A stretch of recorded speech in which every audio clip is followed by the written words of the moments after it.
Good evening, everyone, and welcome to the interview that Elizabeth Farnsworth will hold with Adam Hochschild uh, about his new book, Lessons from a Dark Side, which was just published in October by UC Press. And my name is Eric Stover. I'm the faculty director of the Human Rights Center here on campus. And it's my pleasure to introduce both Elizabeth Farnsworth and Adam Hochschild. I first want to begin by thanking Andrea Lampros, Human Rights Center. She's the paparazzi here. There's Andrea in the back. Julie Hirano. Is Julie here? She in the back? Julie Hirano and Marlena Telvik for organizing the event. Thanks a lot.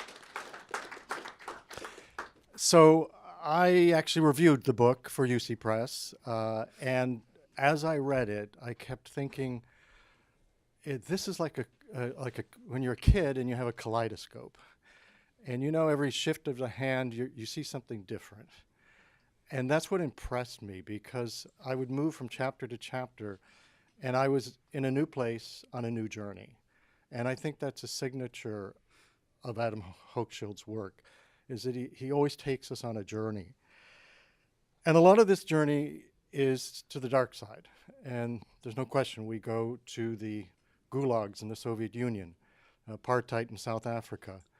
And one of the most moving chapters in the book is of the rape hospital that now exists in the Congo. And actually the doctor who runs that hospital recently received a Nobel Prize. But it's also really a book about hope. And what I think is so wonderful in Adam's way of writing is that he takes us on these journeys. He wants to introduce us to these individuals, whether it's Nelson Mandela, and he's with Nelson Mandela traveling through, on an election campaign back in 1994, or with Laurie Barker, who is an environmental architect. And then again with Mama Mishka, who is the rape victim in the Congo. And each one of them is inspiring in the sense that they confront evil, but they are also reflective about the complexities of doing this. Very much like Primo Levi, Adam Hochschild never goes simple. He believes that we should really look at these topics in a complex way. So he will be interviewed by Elizabeth Farnsworth, and Elizabeth has been a foreign correspondent for the last 40 years, which has taken her to almost every corner of the world. In the 1980s and in 1984, she began working with the PBS NewsHour, which is probably where most of you know her work, and she would chair the NewsHour or anchor it from time to time. She has co-produced many films, one of which was the award-winning film called The Judge and the General, which took a look at a judge in Chile, Juan Guzman, and it shows how Juan Guzman went through a personal transformation of actually supporting the Pinochet regime to being prosecuting him as a prosecuting judge. I'd also like to recommend that if you're interested, go and buy Elizabeth's her autobiography called A Train Through Time, A Life Real and Imagined. It's a beautiful book, really. Thank you.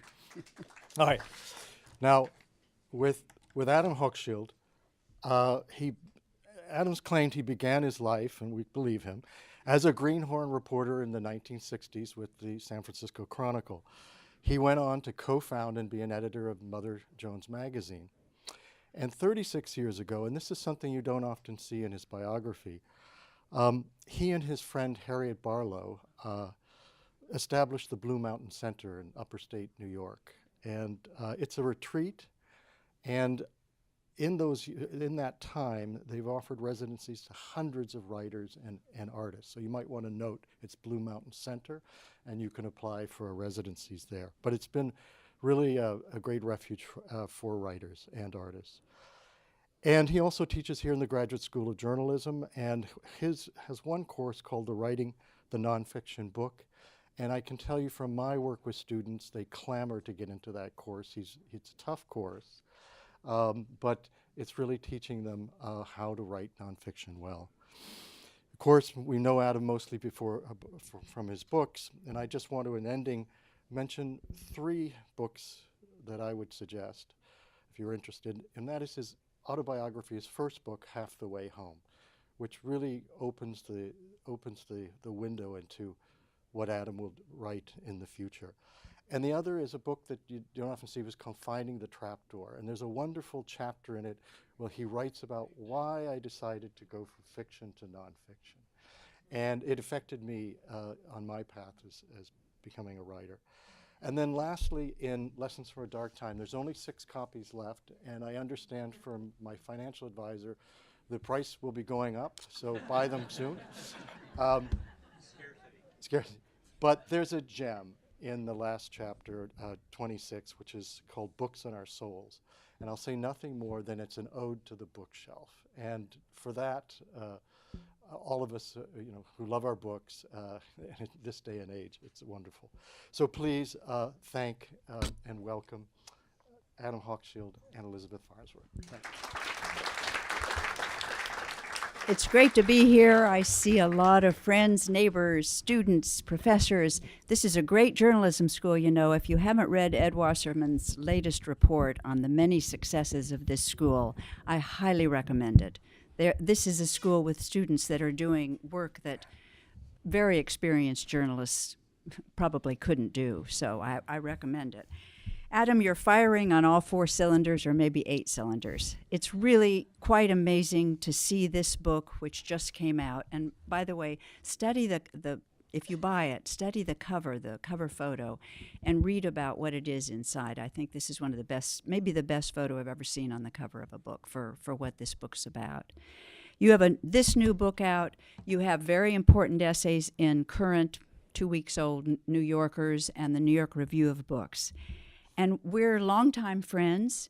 I've been a reader of the early drafts of your books, but I don't think I realized until I did the preparation for this interview how consistently you treat certain subjects from many different points of view, so that you really have to be trying to reread everything again to see this.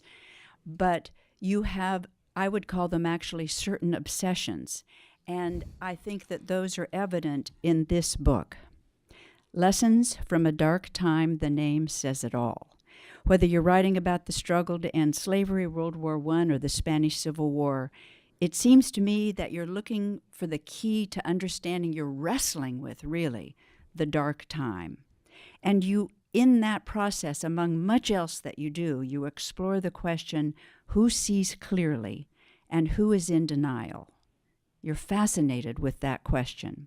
In the intro to this book, which I liked very much, you write that living through the 1960s and the Vietnam War gave you, quote, a lifelong interest in people who took a stand against despotism, who spoke out against unjust wars, or who saw the evils of institutions like slavery or colonialism when, and this I have in italics in these notes, when all around them others took such things for granted. Those are the kinds of subjects I've always been drawn to write about. And I want to start there. We will cover much that's timely, don't worry, but I don't want this whole discussion to be about what's happening in the world today and in our country right now. In your view, Adam, what makes for seeing clearly in a dark time, and what makes for denial? And I'd like you to please use World War I, the repressive period that occurred in this country at about the time of World War I, which is the subject of one of your essays. What made for seeing it clearly and denial in that period? Wow, big question. First, I just want to thank Eric for that generous introduction, and also thank the Human Rights Center and the Journalism School for putting this evening on. My 2 favorite parts of the Berkeley campus. So, what makes for seeing clearly? It's something of a mystery to me, but I do find myself again and again and again fascinated by people who seem to have that ability. The period when the United States entered World War I is such a fascinating example of that. And that's what the title essay in this book is about, because from the spring of 1917 until early 1920, the United States went through what was really, I think, the most politically repressive period in the last century or more.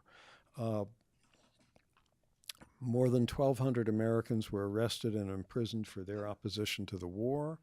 500 men who refused the draft were sent to military prison camps where they were treated horribly, handcuffed to cell bars, standing on tiptoe for 8 hours a day, that kind of thing. Some 75 publications in this country were either shut down or had issues banned from the mail. And the list of arrests and harassment, it was a time, it had been routine ever since right after the Civil War for large numbers of black Americans to be lynched each year. 60 black Americans were lynched in 1918, 78 in 1919. But that era was one of the few times where actually some white people got lynched, labor organizers, that sort of thing. I admire the people who spoke out against this while it was going on. And it's hard to find a quality in common that they have, except just the ability to clearly see injustice when it was taking place.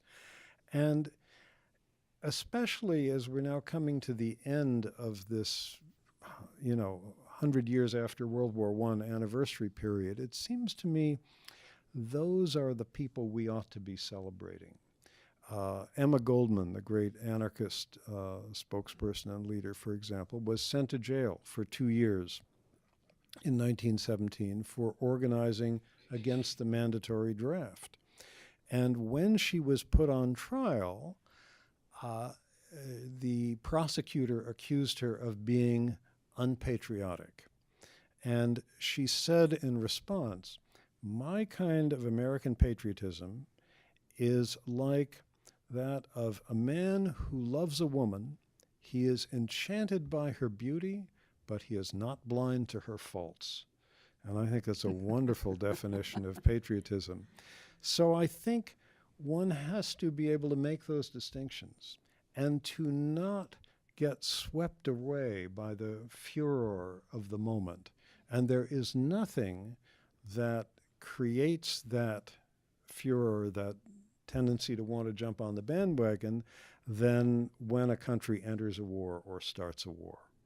And I think that's something we really have to keep our eye on right now. Did working and studying that period for the article that you wrote, and was it for Mother Jones? I can't remember. No, that piece was in the New York Review of Books. In the New York Review. Did it help you see clearly once it seemed that, for example, Donald Trump might be elected?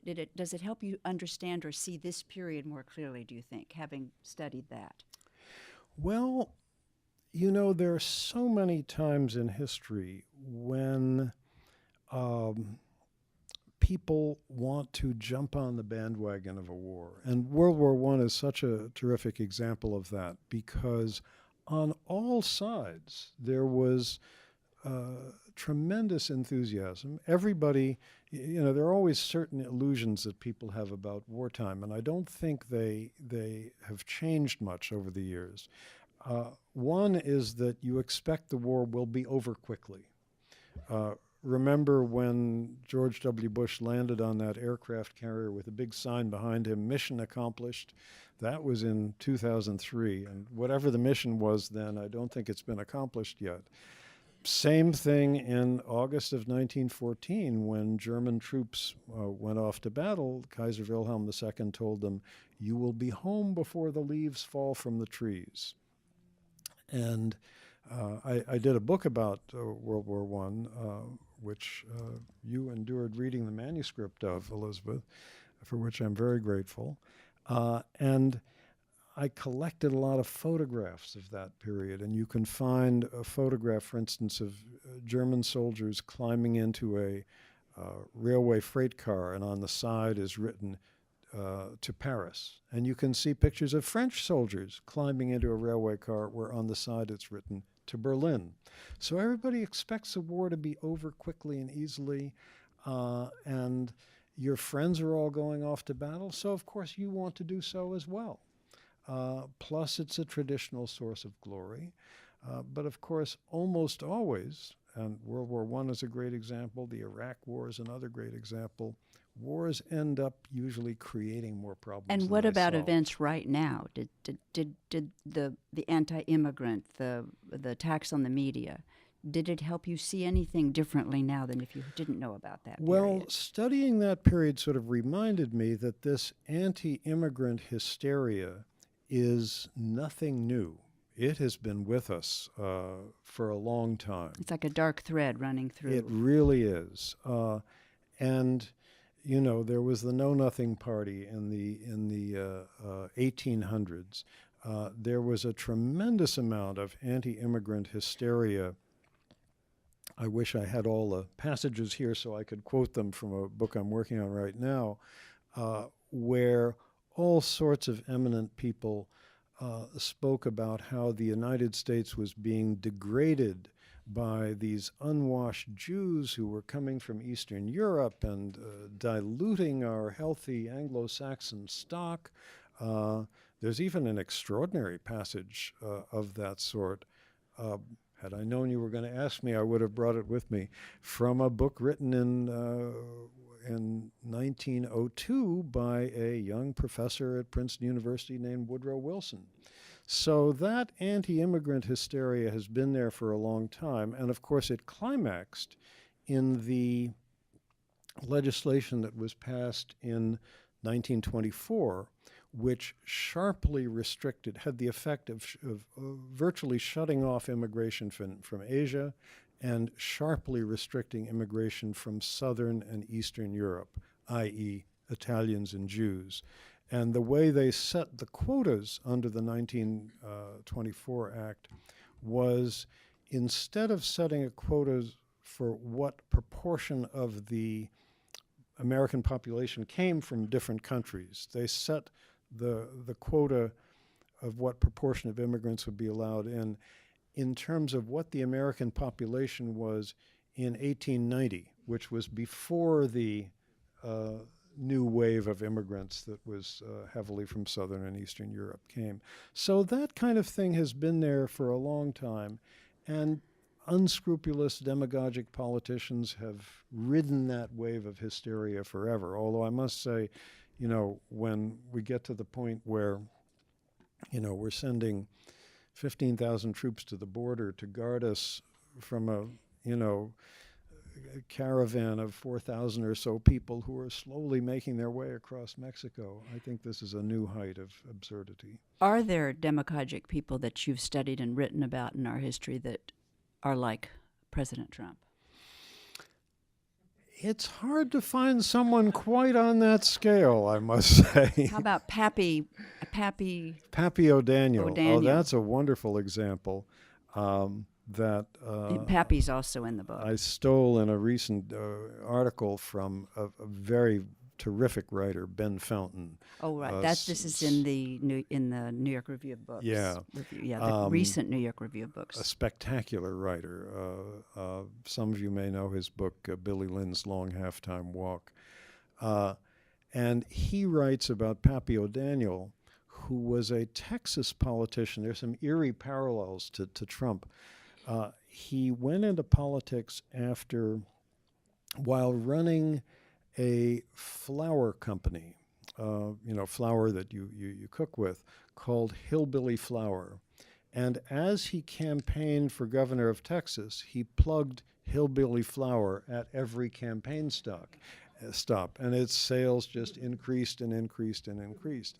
And he campaigned on the slogan, forgotten what it is. It wasn't a chicken in every pot, that's Huey Long, but it was something like that, a fair deal for every Texan, and a guaranteed old age pension of $30 for everybody, and no increase in taxes. And then as soon as he became governor, he lowered the taxes on the oil companies, increased them on everyone else, and the pension never appeared. And damned if they didn't reelect him.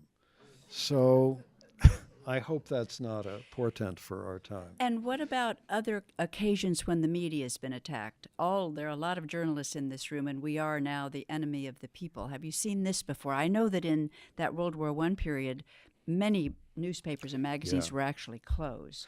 They would were. that be the period most like this? Yes, and it was actually a good deal more extreme than today. The excuse for the heavy degree of press censorship that happened then, and that's really what you have to call it, was American entry into the First World War. But I think the real thing that those in power were afraid of was the Russian Revolution, which happened the same year, in 1917. They were terrified of it spreading to the United States. There was a lot of labor militancy here. But there's some extraordinary statements, and I do quote one in the book, made in mid-1917 by Elihu Root, who at the time was a special envoy for Woodrow Wilson, had previously been Secretary of War, Secretary of State, United States Senator from New York. He is sort of the prototype of the so-called wise men, the people who've sort of floated back and forth between Washington and Wall Street over the years. And in a speech in New York the summer of 1917, he said, there are editors of newspapers in this city who should be taken out and shot at dawn for treason. Somebody in that position saying something like this, that is even a little more extreme than saying the press are the enemies of the people. Well, do you think that how would you describe the effect on the press and on the body politic of calling us enemies of the people? What do you see? Well, during that First World War period, except for the left-wing press, the Socialist Party had its newspapers and so on, but the major dailies in the country pretty much caved in to the warrior spirit that the government was trying to encourage everywhere. I take a lot of encouragement from the fact that today the media have by and large not caved in. I suffer from a severe addiction to the New York Times. It takes up about an hour of my day each morning. I get withdrawal symptoms, the shakes, if I'm deprived of my times for the day. But I look at it, I look at the Washington Post, I look at all sorts of other media, and I'm accepting, of course, something like Fox News, which I think has to be regarded not as a media organization, but sort of as a religious broadcasting network almost. It's not really trying to give you the news. And I think they've done pretty damn well. And it is one thing that makes me proud of this country, and I think it compares very favorably with that period 100 years ago.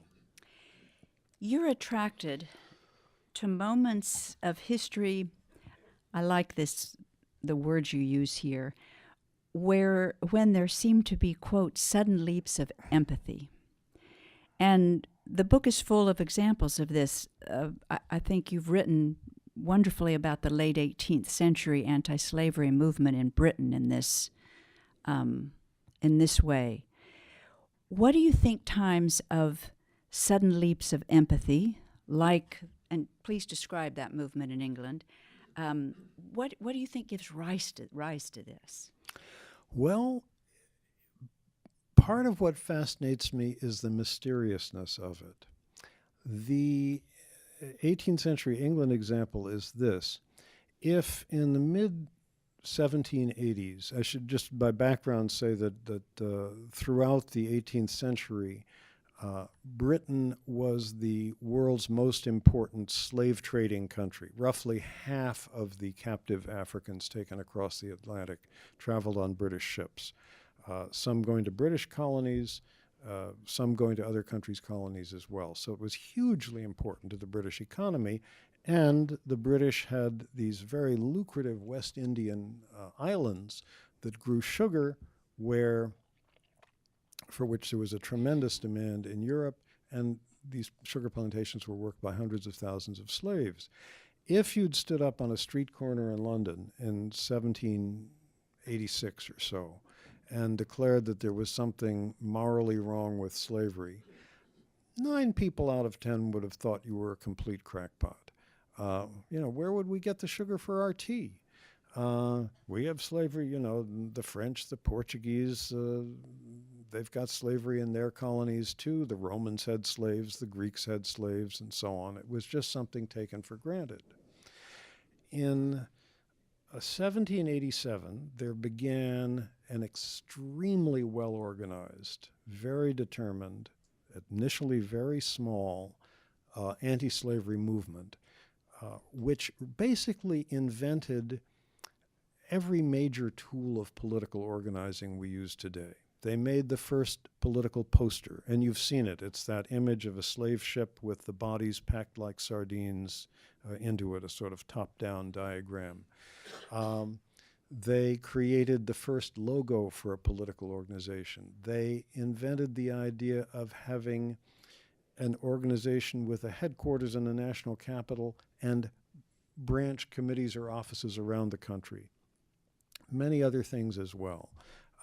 They helped organize the first major consumer boycott of slave-grown sugar, a tool we still use today. And you can sort of see this idea that there is something morally wrong with slavery taking hold. And you can actually pinpoint the moment where it seemed to catch people's imagination this way. There were no opinion polls in those days, but there was one group of people who had a very strong vested interest in knowing what the public cared about, and that was the proprietors of London's debating societies. Attending a debate was a spectator sport. You paid sixpence and you watched people debate a political question or an aesthetic question or sometimes, something that was a humorous question. And for decades, and there are people who've tabulated this, the subject of slavery and the slave trade virtually never came up as a subject of one of these things. Suddenly, February 1788, half the debates in London debating societies are about slavery. Why did it take off at that moment? I'm not quite sure. I think it was a very well-organized movement with some extremely dynamic and smart people in it. It was also an interesting moment historically where it was midway between the American Revolution and the French Revolution, and there were a lot of ideas about human liberty that were floating in the air. And it's almost sort of a case of spontaneous combustion. I don't quite know why it happened. That's then, why it's so interesting, I think, that it is mysterious. Led me to spend a whole book trying to figure it out. What about an example of shrinking empathy that is especially interesting to you? You always say, the way you often put it is you're attracted to these things. Mm-hmm. Well, I think, the rise of all sorts of totalitarian movements entail a kind of shrinking of empathy. I mean, look at Nazi Germany. The Jews of Germany, and half of my family comes from there. My father was German Jewish. Actually had it a lot better off than the Jews in the Russian Empire or Eastern Europe. In the early 1900s, for example, the intermarriage rate of Jews and non-Jews in Germany was about 20%. 20% of Jews married non-Jews. In the United States, it was less than 3%. People, there were lots and lots of Jewish officers in the First World War, in the German army. They were sort of part of the country's economic life. You can't say there was no anti-Semitism, because there certainly was some, but it was not a virulent force. And then the Nazis made it into one. And all kinds of people went along with it. And I call that a kind of shrinkage of empathy. Engineered from the top, but people have to sort of passively follow along to make it really end up in something as horrible as the Holocaust. And have you figured out anything that the places where there is the shrinking of empathy occurs, what they have in common in those various episodes? Gosh, It's think less mysterious somehow, I think, than the moments. yeah. Of course, once things get too far along, then there are severe penalties for not going along with the shrinkage of empathies. And, you know, if in Nazi Germany or Soviet Russia or any number of other places you know, got a reputation for, you know, harboring dissidents or protecting people who were supposedly enemies of the people, you know, you were in real trouble and likely to be arrested, shot, or whatever. Incidentally, that enemies of the people phrase that Trump uses about the media has an eerie ring to me, because that was the phrase in Stalin's regime in Russia, vrag naroda, enemy of the people. That was what the term used for the million or so people who were shot outright and the millions upon millions of others who were sent to the gulag. Are we having a shrinking or an expansion of empathy here now? And would you answer that question differently today than you would have before the midterm elections? Very good question. I think we're having both, because, you know, there's certainly a good 40+% of the American public who are going to back Trump, whatever he says, and go along with the hysteria against immigrants and dissidents and the press and everything else. And the great expert on this is my wife, Arlie, whose book, Strangers in Their Own Land, was a study of these folks, which she began writing more than 5 years before Trump was elected. I think there's your shrinkage of empathy. But I feel, you know, that there's a huge portion of this country where I feel that the empathy is expanding. One thing that really moved me was, you remember when he first announced the Muslim ban just right after he was elected, and spontaneously, all over the country, thousands of people went to the airports. I mean, that was a wonderful moment. You know, it didn't stop his craziness, but it sort of told me there is a deep reservoir of decent feeling among a huge portion of people in this country. In your life, aside from having lived through the 60s and gone to the South and lived through the Vietnam War and all, what do you think I really do think these are almost obsessions, not in a sick sense of the word, but in a good sense of the word, these very strong interests and concerns that you have. Do you think that your family, you come from a fascinating family? I mean, Adam's uncle was a Russian who fought against the Bolsheviks. And I mean, really, he's a character. I hope somebody did write a book about him, right? I can't remember. Well, actually, well, anyway, do you think your family life or the war in the '60s made you what you were more influential in all this? Go ahead on your uncle. Well, my uncle, this was uncle by marriage, a man who married my father's sister, was Russian. He was a fighter pilot in the Imperial Russian Air Force in World War I, shot down 11 German planes, fought on the losing side of the Russian Civil War, then came to the United States and eventually went to work as chief test pilot for his old schoolmate Igor Sikorsky. And we shared a house in the summertime with my uncle and aunt, and so I grew up sort of surrounded by all these emigre Russians, all dukes and counts and generals and so forth, all with politics to the right And of Attila some of the great Hun. writers, too. But, well, they weren't in, They weren't in in our that- circle, but there certainly are a lot of great writers in Russia. I That's thought you for sure. met some of them through him. You didn't? No.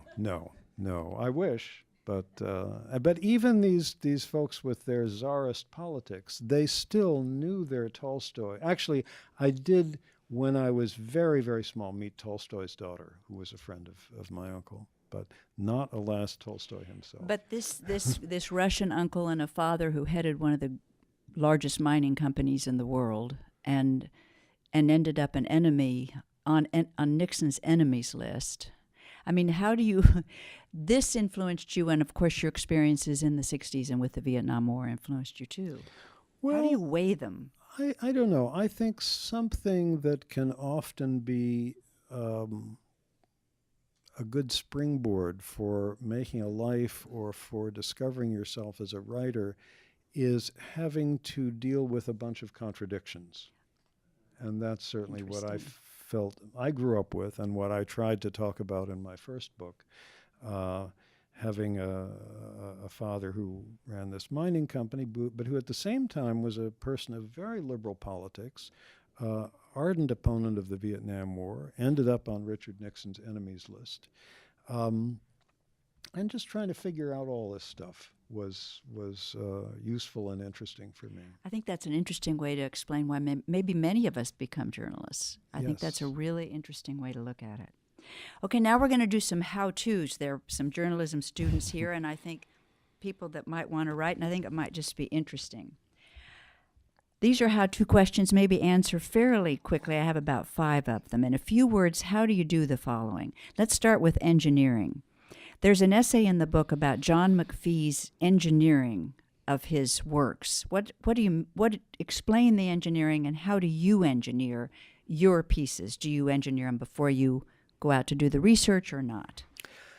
To some extent, yes. In that article, I described talking to a young woman who was a engineering student in college, and I said, I've never understood when it comes to construction, what's the difference between an architect and an engineer?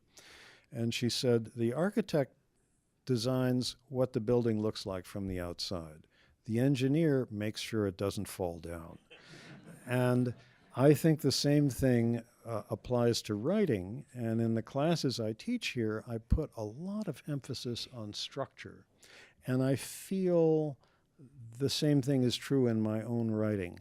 I have to have a diagram in my mind of where a piece is, where an article is going to go, where a book is going to go, what's the outline that I'm working from. And I usually do it as a graph with sort of rising and falling suspense. And how do you mean? Like, describe the graph.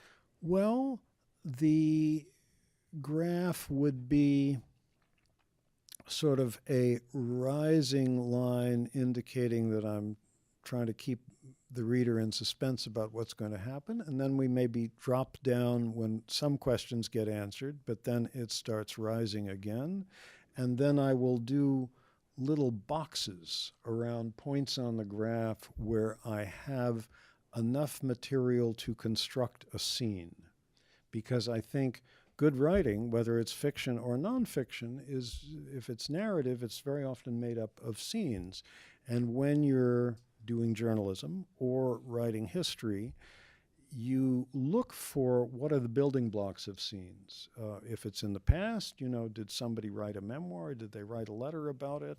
Was there a journalist at the scene writing down what it looked like? If it's in the present, were you the reporter there? Or did you talk to people who were there and able to reconstruct it? So I'm trying to look where the scenes are and where the suspense is. And I try to get that on paper. And then I can fill in the rest. That is really helpful. And what about choosing a topic? I mean, you've written about everything from World War I to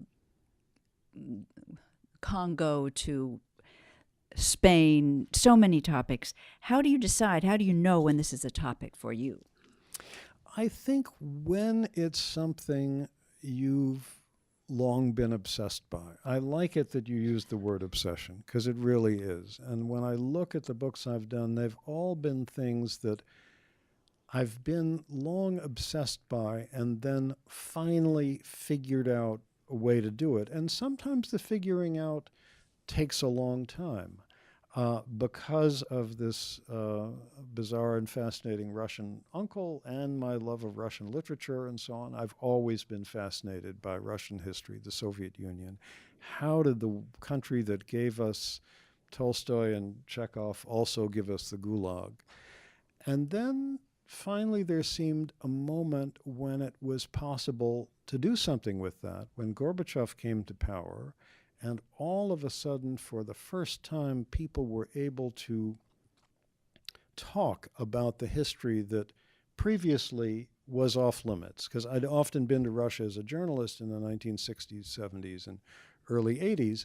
And if people trusted you, over a kitchen table, they might tell you, well, my grandfather was shot and my uncle spent 16 years in the gulag or whatever. But there was no public discussion of this.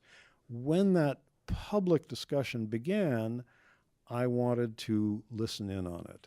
So Arlie and I lived in Moscow for 6 months in the first half of 1991, and I traveled all around.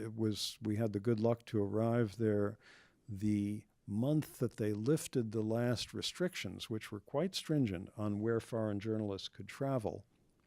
So a couple of times we had the experience of being the first Americans or Western Europeans in a particular town or city that people had ever seen. And the cover photo from this book is from, as seen from the inside of a punishment cell in the internal prison of a much larger gulag camp in far northeastern Siberia. So it was a fascinating time going around to these old camps and talking to former prisoners, talking to former camp guards, some of whom were surprisingly willing to talk, retired secret police types. So that was sort of a long-time obsession, and then the opportunity came when it was a historical moment when you could do such a book. I think that's a good example of each of your books. You had a very strong interest in Spain, too. How do you research the topic? Give us just some tips.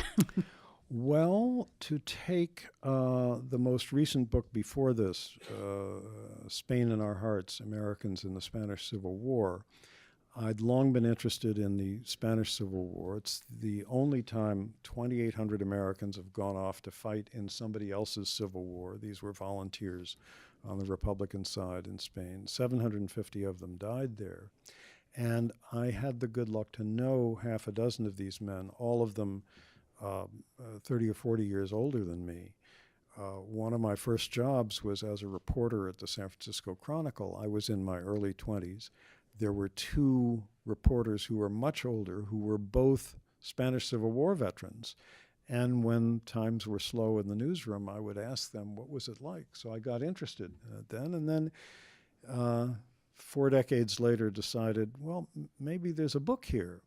So how to go about researching it?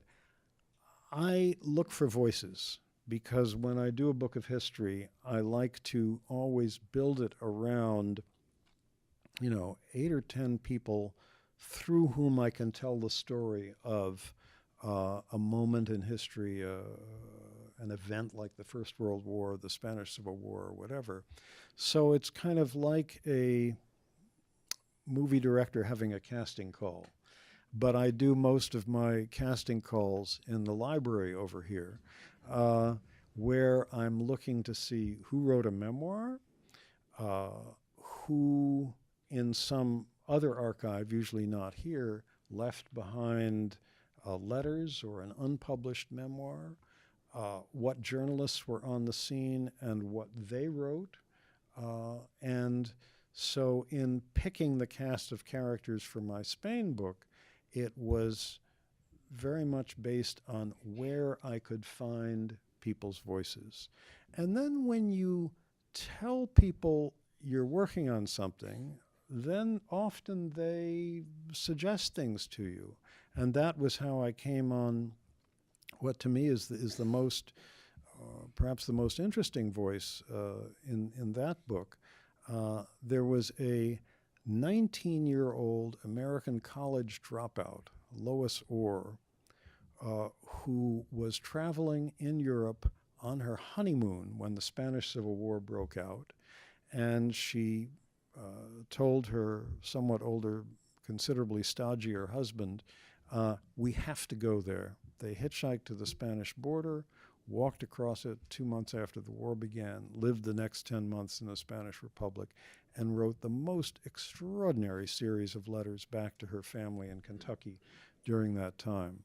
So it's wonderful when you can sort of make a friend like that historically, but it all has to do with being able to find people's voices. So please keep diaries, save your letters, especially your love letters, and that will give future historians something to work from. Where and when do you write? I know you well enough to know that you have grandchildren, and you've spent quite a lot of time taking care of them, you and Arlie.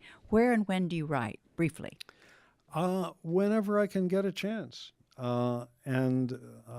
Usually at home. To me, it feels like a great luxury to be able to work at home. And unless I'm off reporting a story somewhere. Are you in your own room, or do you like to work with other people around you? No, I'm in my own room, but we're within earshot of each other. So,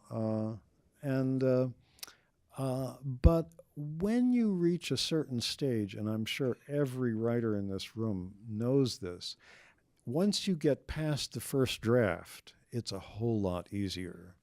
And second and third draft, I can work on airplanes, I can work in a doctor's waiting room, I can work wherever I'm there with my laptop. But for that first draft, I usually have to be home and alone, and also have a lot of space to spread out stuff, books, documents, whatever, around me. And where and how do you get critiques?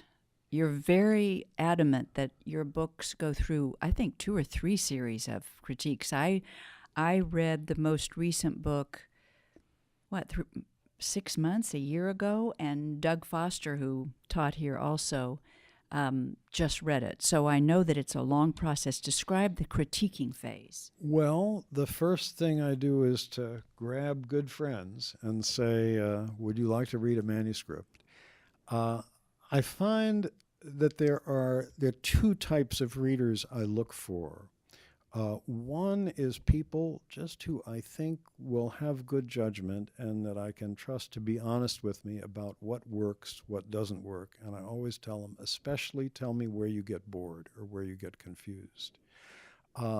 Then after I've tried to absorb their critiques, then I will go to people who really know something about the field, because, I come along, I write a book about Americans in the Spanish Civil War, but there have been people who've been working on the Spanish Civil War all their lives, and they are ones that I want to try to get critiques from, and usually I've been quite lucky in being able to persuade such folks to give me a critical reading and tell me where I've made mistakes. There were 4 historians of the Spanish Civil War who read that book, and 6 for the one on the First World War.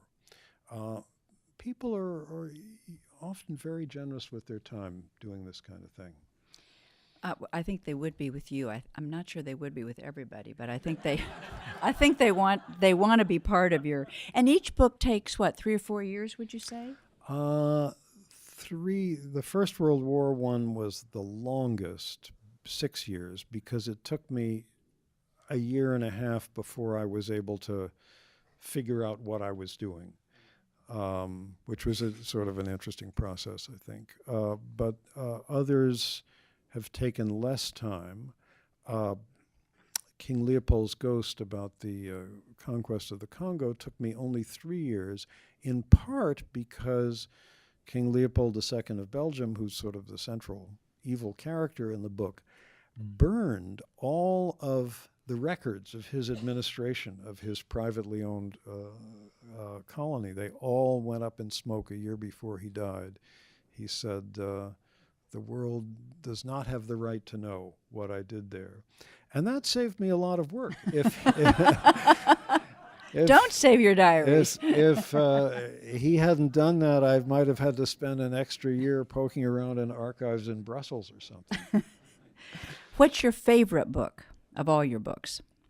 Or do you have a favorite?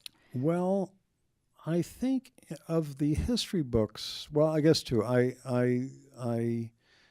feel pleased with the book about my own life, Half the Way Home, perhaps because I know that it's the one subject in the world on which I'm the world's greatest expert, and nobody else will come along and know more than me about that particular story. Of the history books, I think the one I feel most pleased with is To End All Wars, about the First World War. In part because when I mean, this was something that I had a long time obsession with. The Russian uncle was in the First World War, as was another uncle, and a few older friends of my family that I knew growing up. For some reason, that period had just always really intrigued me. But it seemed a difficult task to figure out how to write something original about that time. You go to the interlibrary card catalog, there are 120,000 books on the First World War when you put that in as the subject term. Only 80,000 are in English, which reduces the competition a little bit. And I also faced another problem, which was that I had two obsessions about that period. One was with these boneheaded generals who day after day, week after week, year after year, ordered these poor young men to climb out of their trenches and walk, not crawl, not run, but walk forward into machine gun fire where they were mowed down by the millions. How do these people think? What formed them? What made them?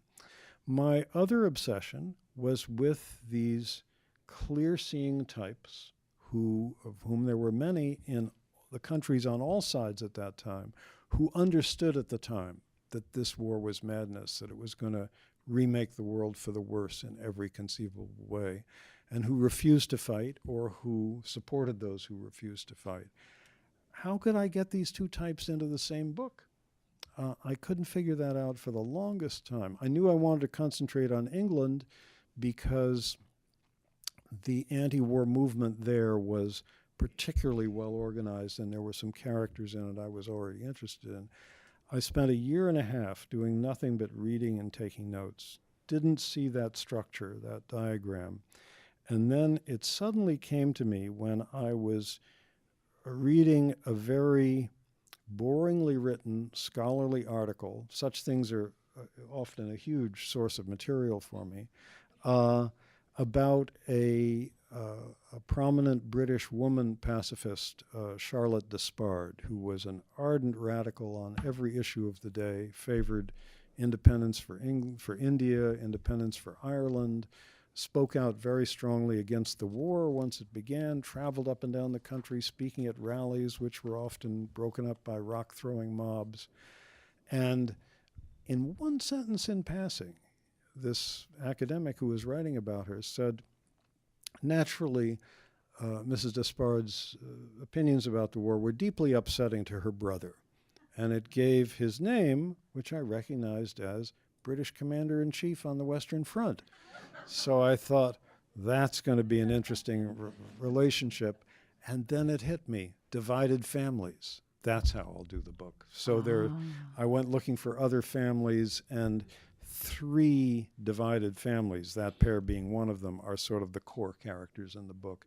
And the rule for everybody else was that they had to have some kind of connection to one of those families. I have 2 more questions, and then you all get to ask the questions. What is the new book about, briefly? Well, a teaser. I don't want to give too much away, but again, a sort of long time, not obsession, but something that caught my interest. Years ago, when I was writing the book about Russia, I saw a photograph of the American delegates to a meeting of the Communist International in Moscow in 1922. And they're sitting in the front row, and I identified these people by name. Some of them were people I knew of, like the editor Max Eastman, who was then in his radical phase.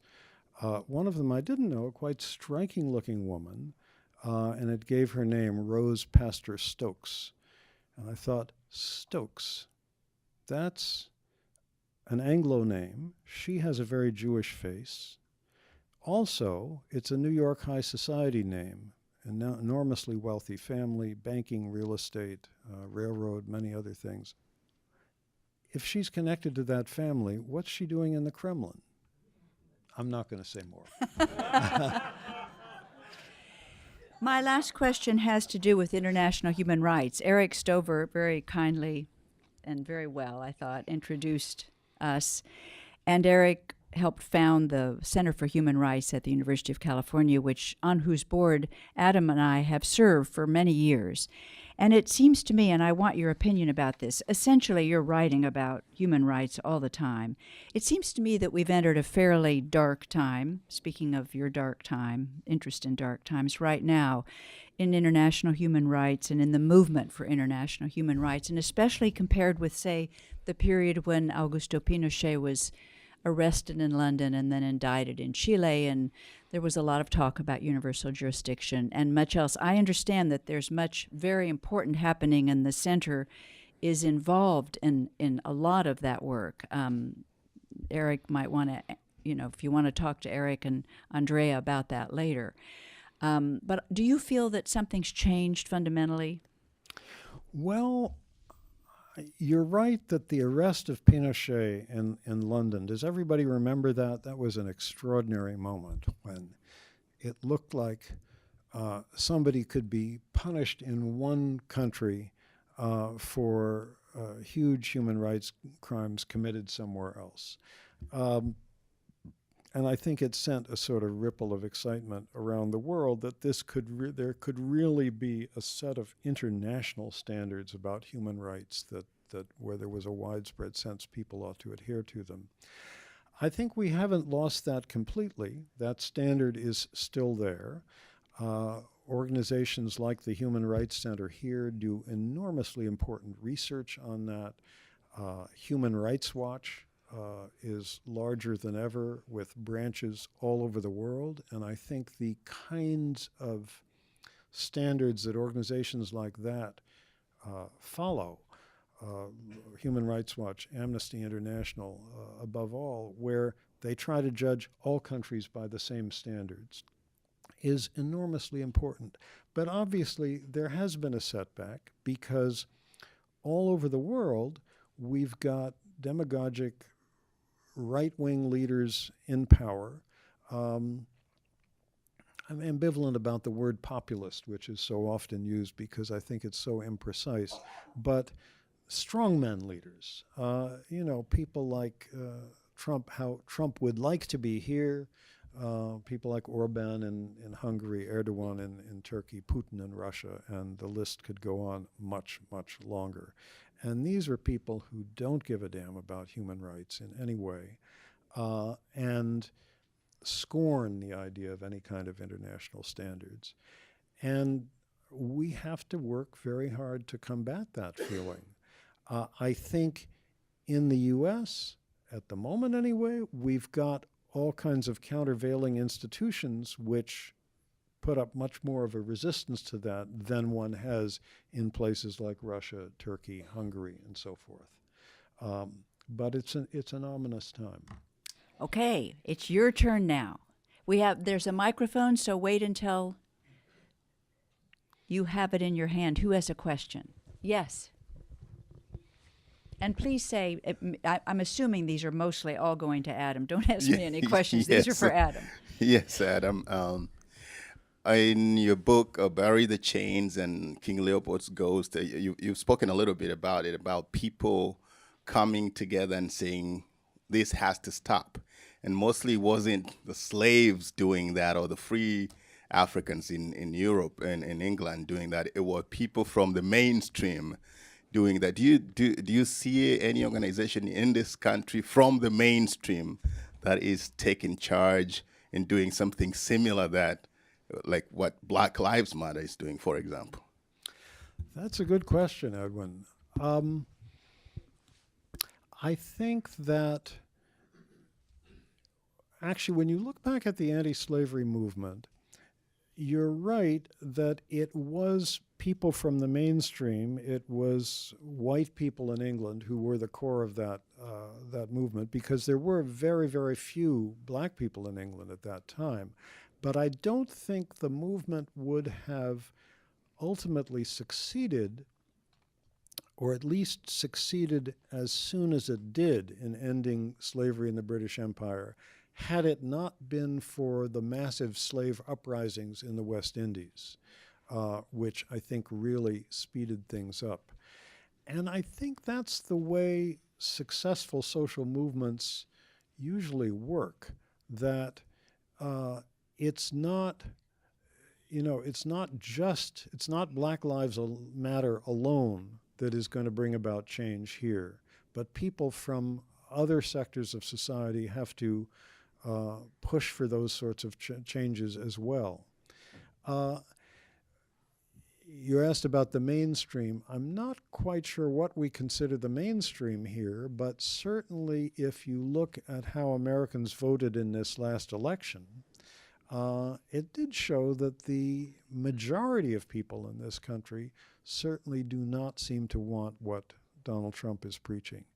And I feel glad for that, and I hope that that majority is only going to increase. Hi, Adam. Hi. I was one of his students. You've written a lot about socialist movements in the United States over the last, I guess, century, and I was lucky to be able to read your manuscript, which talked a lot about the socialist movement in the early 1900s. You see, even students here have a danger of being conscripted as my manuscript readers, and I grabbed Susie for this last one, but she offered. I did. You actually, do you have any things you want read? I said, I just happen to have a book-length manuscript. It was pretty fun. Big mistake to ask.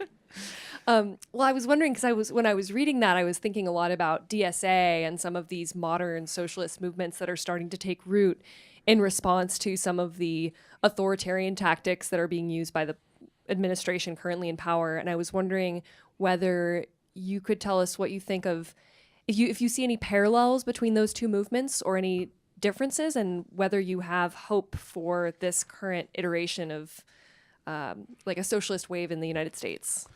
Well, I'm glad that the word socialist is no longer criminalizing, which it used to be for a long time. But the fact that we had somebody like Bernie Sanders who could pile up, 10 million votes altogether, indicates that that word is no longer off the table. What one means by socialist, almost everybody has their own definition of it. But I think it has, Sanders and other people have now put on the table the idea that maybe there is a better way of organizing the economy than allowing this increasing power that large corporations have to dominate everything, dominating the political process, essentially controlling what's done. Because, looking at things, just look at something like the distribution of wealth in the United States.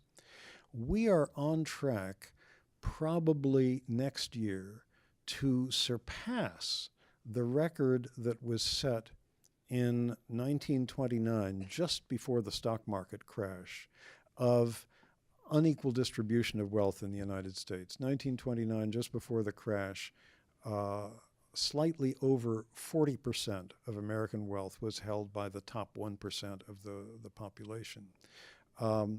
We are within a fraction of a percentage point of breaking that record right now. And the trend is certainly in that direction for more and more inequality. So I think there ought to be all sorts of ideas on the table for better ways to do this. Exactly what they are, I'm not quite sure. It would take a lot of debate, a lot of spelling out, but I'm glad that people are now talking about that sort of thing. Another question? Here's the mic. You've made a study of a number of dark times in history. A lot of us in this room probably go to bed every night crazy nuts at how dark the times are now and wondering when this nightmare is over. Do you have a perspective on this time? Do you look upon it and say, these are not the best of times, but they are far from the worst of times? Or do you have a fear that these times can slip into something a little more, even more grisly and grim than they are? Hard to imagine, but Yeah. I haven't been home to see today's headlines. So. I know that feeling. Well, here I do feel better since the election. Considerably better, although we're not out of the woods yet.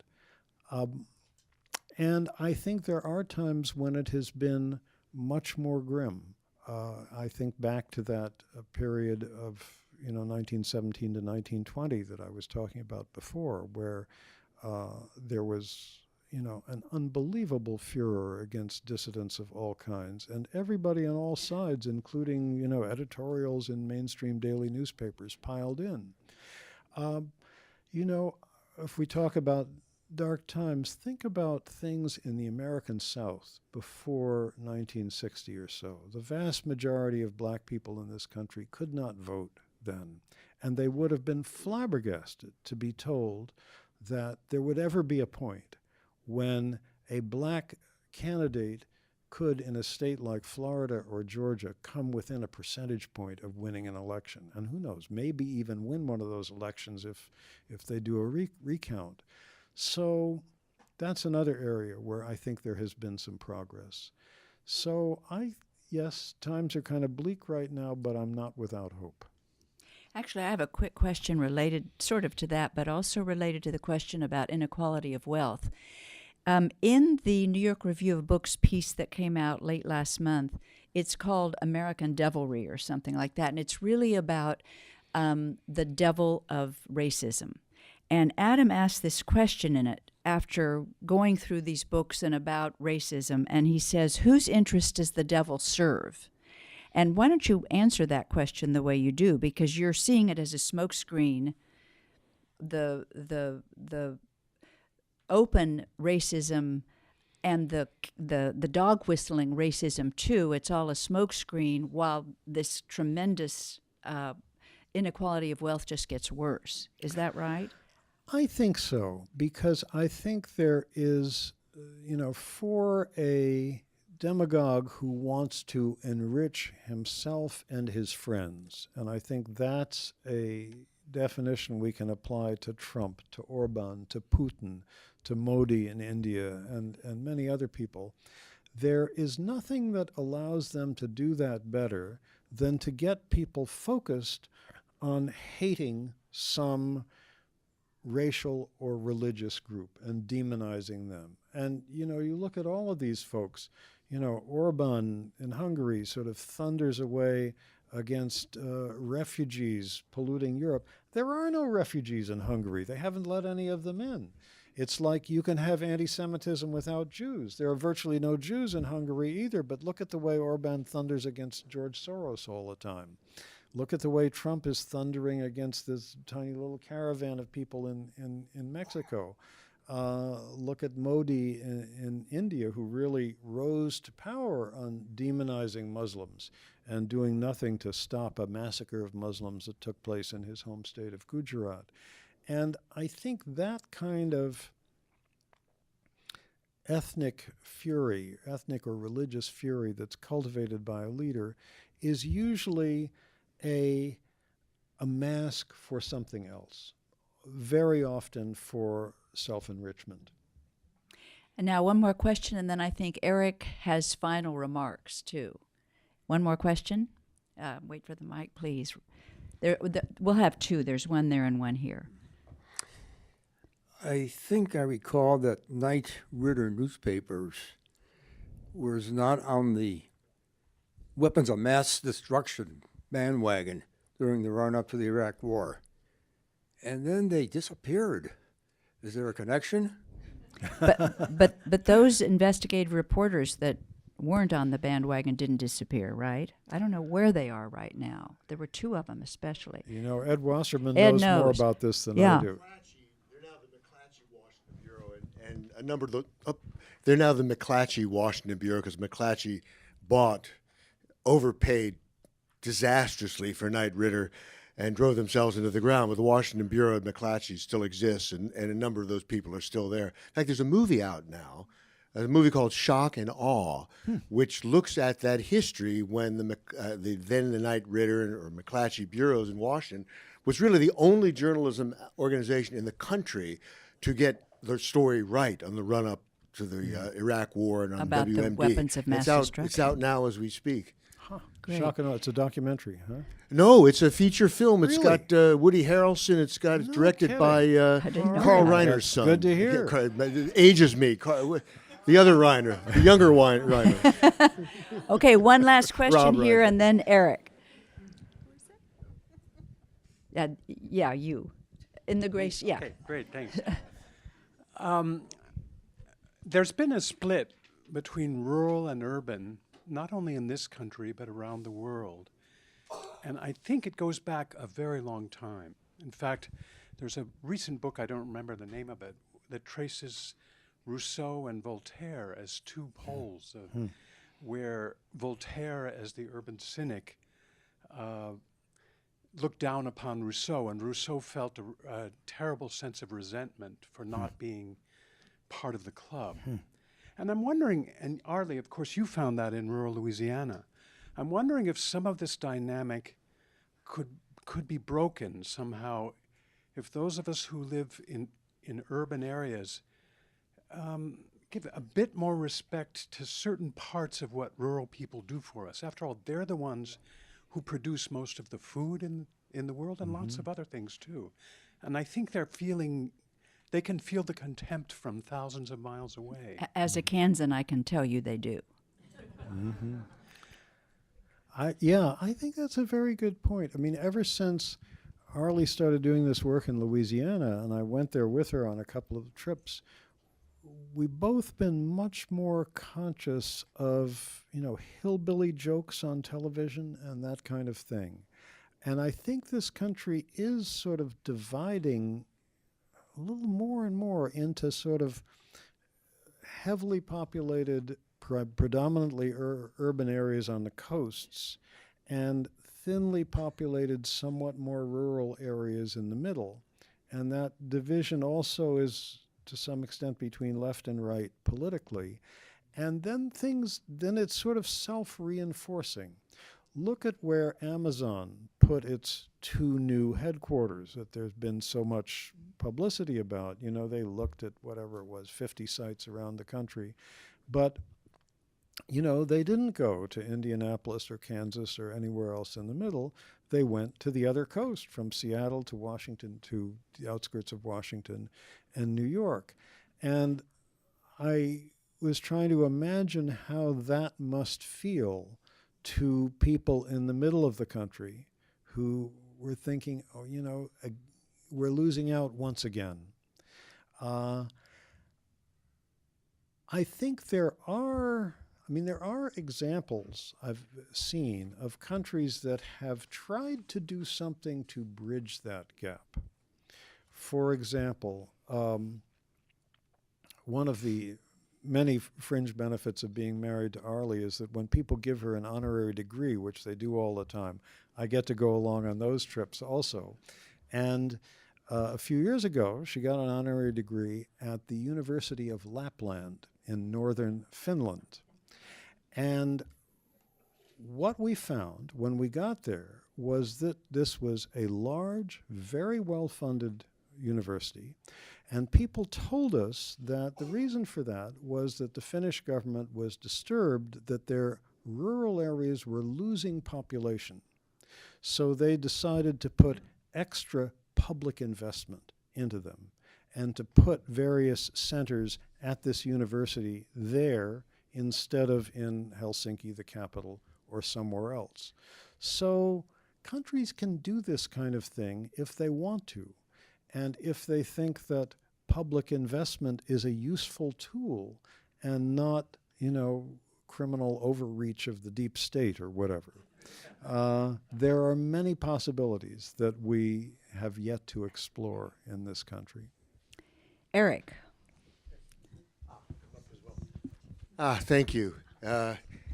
I'm Ed Wasserman, Dean of the Graduate School of Journalism, and evenings like this are one of the things that makes my job not always the unmitigated pleasure, but at least a job that affords some pleasures that are kind of unique. And I found this evening unique. I don't usually use the word sublime, but this was an amazing conversation. I think his lucid answers to some complicated questions made us really overlook just how deftly and thoughtfully Elizabeth guided the conversation. And Very kind of you. And It's not hard to do with Adam, let me tell you. Well, I mean, you really did tackle some subjects that were difficult.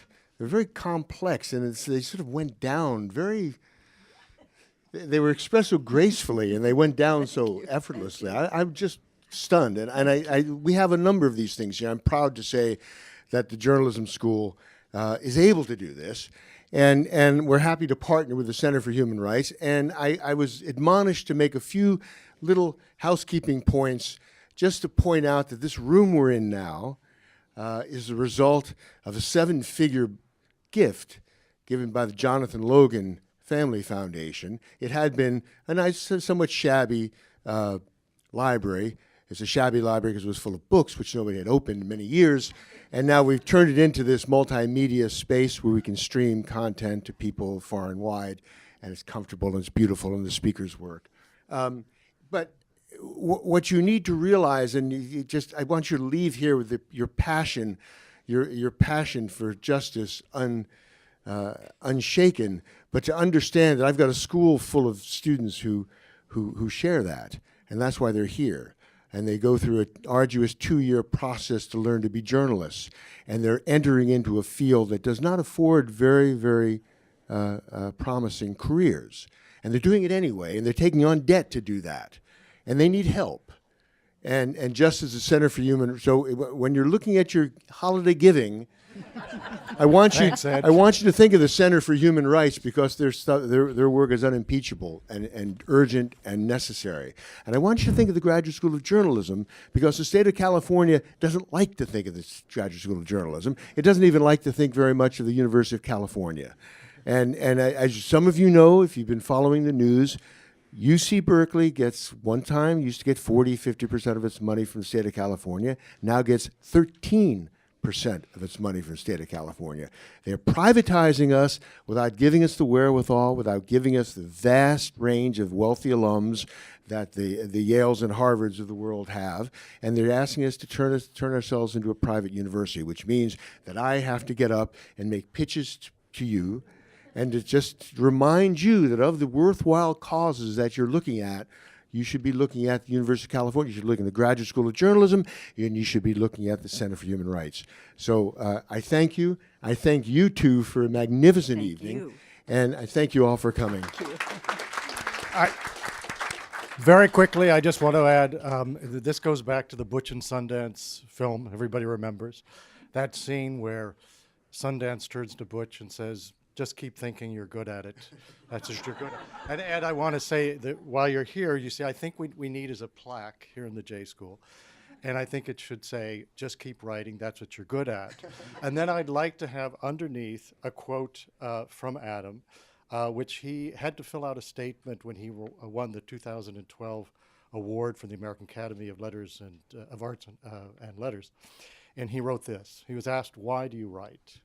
And he wrote, "Is there any profession I would rather have? There isn't. As a writer, you get to insert yourself into other people's lives. You get to travel in time.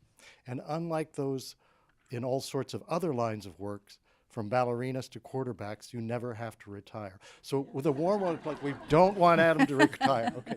Thank you, Adam.